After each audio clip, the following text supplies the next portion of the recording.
different reefer trailers. See on the front here, this is the actual reefer unit. It's controlled by this panel right here. And what's inside here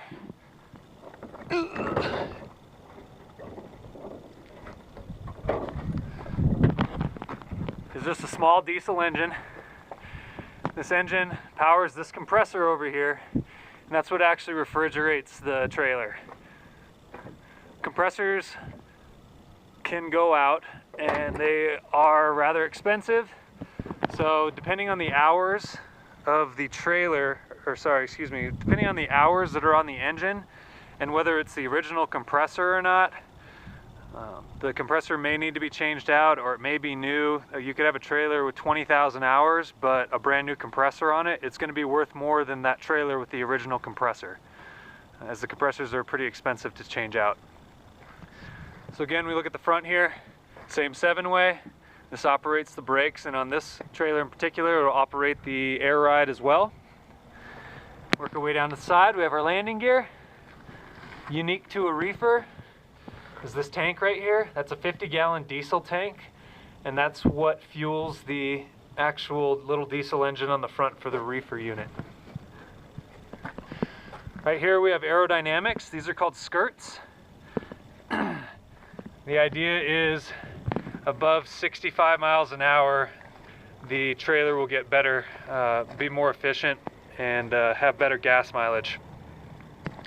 Some states require that, such as California. There has to be some sort of an aerodynamic on the trailer in order to be in the state. Underneath here is very similar to the other air ride that we had seen on the Strick. We have our airbags here and our control unit up there. Same thing with this. The bogie can be slid on these rails back and forth for whatever the customer may need. Coming around to the back, we can see a galvanized steel frame goes all the way around. Or I'm sorry, that's stainless steel. You open up the back here, look on the inside.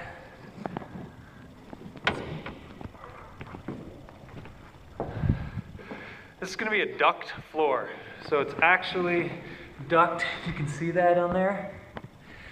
Purpose of this is so that when the reefer unit up here is pumping cold air in, the cold air will follow along these chutes.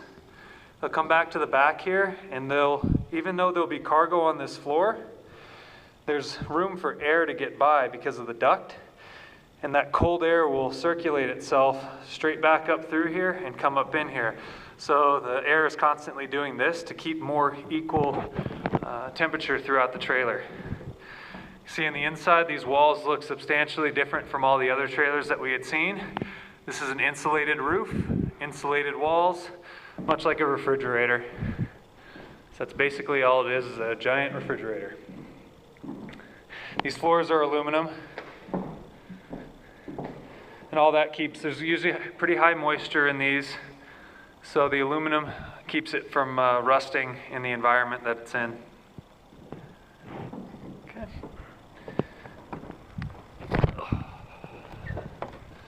These doors are obviously also insulated. They're a lot thicker, about twice the thickness of the doors that would have been on the dry van.